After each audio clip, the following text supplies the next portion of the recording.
akan bahas tentang kondisi alam Jazirah Arab. Sebelumnya, siswa mampu menjelaskan letak geografi Jazirah Arab dan pengaruhnya terhadap peradaban Arab. Yang kedua itu, siswa mampu mendeskripsikan kondisi geografis dan topografi Jazirah Arab beserta dampaknya terhadap kehidupan masyarakat. Yang ketiga, siswa mampu menganalisis pengaruh kondisi geografis terhadap pola hidup, mata pencaharian, dan sistem sosial masyarakat Arab Islam. Yang keempat itu siswa mampu mengidentifikasi peran strategis wilayah Hijaz, khususnya Makkah dan Madinah dalam sejarah Arab sebelum Islam. Oke, yang pertama kita bahas tentang letak geografis Jazirah Arab. Jazirah Arab merupakan semenanjung besar di Asia Barat Daya yang termasuk kawasan di Timur Tengah. Nama jazirah ini diambil karena wilayah ini dikelilingi oleh laut di tiga sisi, yaitu di sebelah barat berbatasan dengan Laut Merah dan berbatasan dengan Laut Arab di sebelah selatan yang merupakan bagian dari Samudra Hindia. Sedangkan di sebelah timur itu Jazirah Arab berbatasan langsung dengan Teluk Persia. Di bagian utara, Jazirah Arab berbatasan langsung dengan kawasan Bulan Subur, yaitu wilayah yang mencakup wilayah-wilayah bersejarah seperti Syam, Palestina, dan Irak. Letaknya yang sangat strategis ini menjadikan Jazirah Arab sebagai jalur penghubung utama antara tiga benua, yaitu Asia, Afrika, dan Eropa, sekaligus menjadi titik temu berbagai jalur perdagangan internasional di masa kuno. Nah, di wilayah barat sendiri di Jazirah Arab, itu terdapat daerah Hijaz yang memiliki posisi penting dalam perkembangan sejarah dan peradaban Arab. Kota-kota suci seperti Makkah dan Madinah terletak di kawasan ini dan telah menjadi pusat aktivitas sosial, ekonomi, serta keagamaan masyarakat Arab. Sedangkan secara topografi, Jazirah Arab didominasi oleh gurun yang luas dan kondisi alam yang kering, di mana wilayah utara terdiri atas gurun Nufud yang luas dan bergelombang, sementara bagian selatan mencakup Rub al-Khali atau the Emsty Desert, salah satu gurun paling luas dan tandus di dunia. Bagian barat, yaitu Hijaz, merupakan daerah pegunungan dan dataran tinggi yang menjadi jalur penting dalam mobilitas antar suku serta perdagangan. Di bagian tengah sendiri terdapat Najd atau dataran tinggi yang kering namun menjadi tempat tinggal berbagai suku Badui. Sementara itu, di wilayah selatan seperti Yaman dan Hadramaut relatif lebih subur dan memiliki peradaban lebih maju dibandingkan wilayah lainnya di Jazirah. Kondisi iklim sendiri di Jazirah Arab itu tergolong sangat kering, dengan curah hujan yang sangat rendah. Tidak terdapat sungai permanen, hanya wadi-wadi atau lembah-lembah kering yang terdiri atau terisi air saat hujan turun secara musiman. Karena itulah masyarakat sangat bergantung pada oase, yaitu sumber air tanah yang muncul ke permukaan sebagai pusat kehidupan, pertanian terbatas, dan permukiman. Selanjutnya, pengaruh letak geografis terhadap kehidupan masyarakat. Yang pertama, pengaruh terhadap ekonomi dan perdagangan. Kondisi alam jazirah yang terkenal dengan gurun yang tandus mempersulit pertanian, sehingga masyarakat Arab harus mengembangkan perdagangannya sendiri.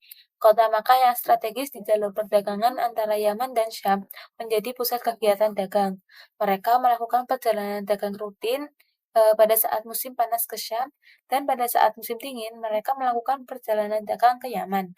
Hubungan dagang ini meluas ke India, Persia, Bizantium, dan Abisinia. Mereka memperdagangkan rempah, kain, parfum, emas, dan juga kulit.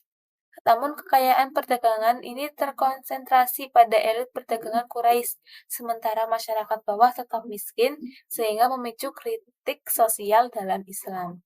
Yang kedua itu pengaruh letak geografis terhadap kehidupan sosial dan budaya. Pada masa pra-Islam, masyarakat Arab hidup tanpa sistem pemerintahan pusat yang terorganisir.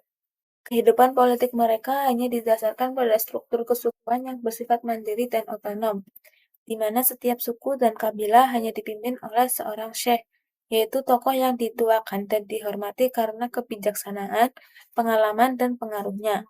Pengambilan keputusan sendiri dalam suku dilakukan secara musyawarah bersama para pemuka kabilah atau berdasarkan tradisi dan kebiasaan turun-temurun. Di wilayah tengah Jazirah Arab tidak ditemukan kerajaan besar, namun di daerah pinggiran utara dan selatan berkembang kerajaan-kerajaan kecil seperti Hazan dan Lakhmid yang menjalin hubungan politik dan militer dengan kekuatan besar seperti Romawi Timur dan Persia. Selanjutnya yang keempat itu pengaruh terhadap agama dan kepercayaan. Jadi sebelum datangnya ajaran Islam, mayoritas masyarakat Arab itu menganut kepercayaan politisme, di mana mereka menyembah berbagai berhala. Ka'bah sendiri di Makkah menjadi pusat utama peribadahan, karena di dalamnya itu ditempatkan lebih dari 300 berhala yang menjadi simbol berbagai suku di seluruh jazirah. Penyembahan berhala menjadi bagian penting dalam kehidupan spiritual mereka, yang bercampur dengan praktik-praktik adat dan tradisi leluhur. Meski demikian, masih terdapat sebagian kecil masyarakat yang menganut ajaran tauhid peninggalan Nabi Ibrahim, yang dikenal sebagai agama Hanif. Selain itu, di berbagai wilayah seperti Yaman dan Yathrib, kemudian dikenal sebagai Madinah, itu terdapat komunitas Yahudi dan Nasrani yang hidup berdampingan dengan masyarakat Arab penyembah berhala.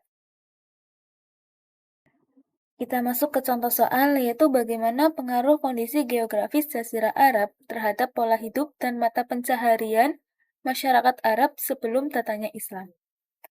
Jawabannya itu, kondisi geografis Jazirah Arab yang sangat kering dan tandus sangat mempengaruhi pola hidup dan mata pencaharian masyarakat pra-Islam.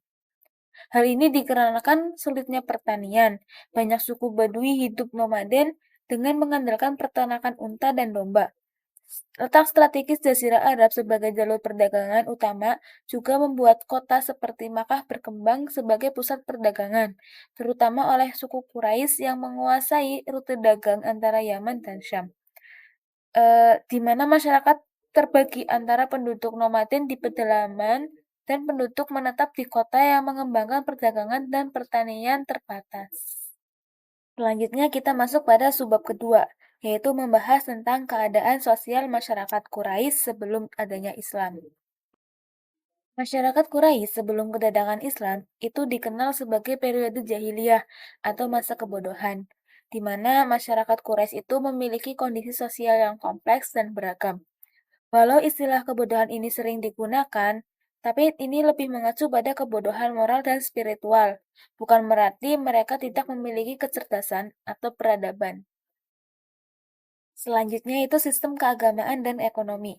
Dalam hal keagamaan, mayoritas masyarakat Quraisy itu menganut politisme, di mana mereka itu banyak menyembah dewa dan berhala yang mengisi Ka'bah. Meskipun mereka juga tetap mengakui adanya Allah sebagai Tuhan tertinggi, namun ritual keagamaan politistik ini juga menjadi salah satu sumber ekonomi mereka, yang mereka ambil dari para peziarah. Sedangkan secara ekonomi, masyarakat Quraisy, khususnya di Mekah, itu sangat bergantung pada perdagangan. Mekah sendiri itu menjadi pusat perdagangan yang strategis menghubungkan rute dagang antara Yaman di selatan dan Syam Suriah di utara. Perjalanan dagang ini dilakukan pada musim panas ke Syam, dan mereka melakukan perjalanan musim dingin ke Yaman. Yang selanjutnya itu kondisi politik. Secara politik, masyarakat Arab termasuk Quraisy itu tidak memiliki sistem pemerintahan yang mapan dan teratur. Namun mereka itu hanya dipimpin oleh seorang syekh atau amir yang dihormati berdasarkan usia, kekayaan, atau kepribadian. Namun kekuasaan syekh ini itu sangat terbatas, sehingga tidak dapat mengatur semua aspek kehidupan kabilahnya yang menjadikan mereka itu muncul perselisihan ataupun konflik. Masuk ke contoh soal bagaimana sistem kesukuan mempengaruhi struktur sosial masyarakat Quraisy di Mekah sebelum adanya Islam. Jadi sistem kesukuan sangat mempengaruhi struktur sosial masyarakat Quraisy di Mekah sebelum adanya Islam, di mana masyarakat Quraisy ini terbagi menjadi beberapa klan yang masing-masing itu memiliki tanggung jawab berbeda atas kota Mekah dan Ka'bah. Dengan struktur sosial yang sangat kaku dan hanya berdasarkan pada garis keturunan dan perlindungan suku, di mana kelas bangsawan atau elit Quraisy itu memiliki hak istimewa dan menguasai perdagangan serta politik.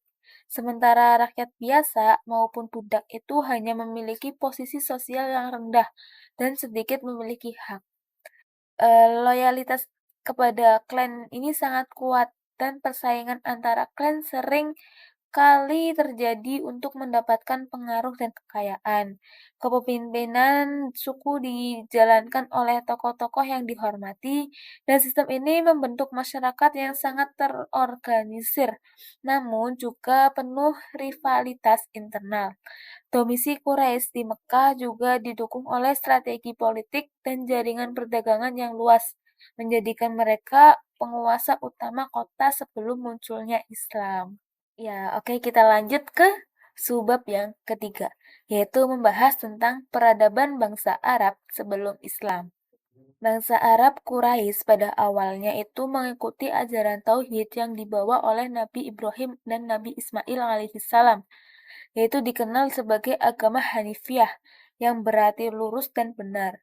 Kepercayaan kepada Tuhan Yang Maha Esa sudah kuat tertanam dalam masyarakat Arab sejak lama. Namun, interaksi dengan bangsa lain menyebabkan ajaran tersebut mengalami perubahan, penambahan, maupun pengurangan oleh sebagian pengikut yang tidak bertanggung jawab. Sehingga hal ini itu muncul berbagai ajaran meragukan dan akhirnya mereka terjerumus dalam penyembahan berhala yang diperkenalkan oleh Amr bin Lu'ay al-Huzai. Menurut Ibnu Kalbi, penyebab bangsa Arab mulai menyembah berhala dan batu adalah tradisi di mana setiap orang yang meninggalkan kota Mekah itu wajib membawa batu dari tanah suci di sekitar Ka'bah. Hal ini sebagai bentuk penghormatan dan cinta terhadap kota Mekah. Di setiap tempat perhentian, batu tersebut diletakkan dan mereka melakukan tawaf mengelilinginya, serupa dengan tawaf di Ka'bah. Kebiasaan ini terus berlangsung hingga mereka mulai menyembah benda-benda tersebut.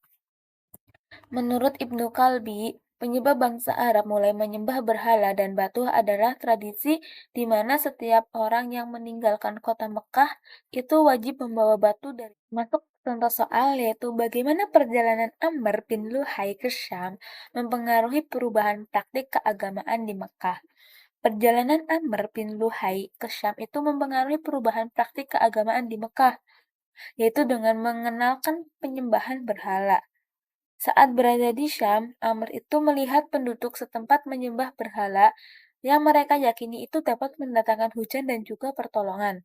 Karena menganggap praktik itu baik dan benar, serta mengingat Syam sendiri itu sebagai tempat lahir para nabi dan turunnya kitab suci, Amr membawa pulang sebuah berhala bernama Hubal ke Mekah.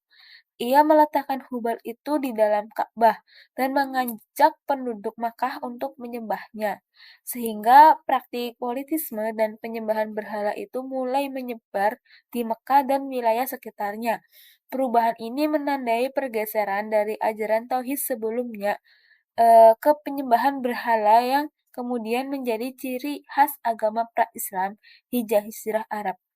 Jadi Amr bin Luhai ini mempengaruhi perubahan praktik keagamaan di Mekah yaitu dengan memperkenalkan penyembahan berhala sehingga masyarakat Quraisy atau masyarakat Makkah pra-Islam itu mulai menyembah berhala dan meyakini bahwa berhala itu dapat mendatangkan hujan dan juga pertolongan.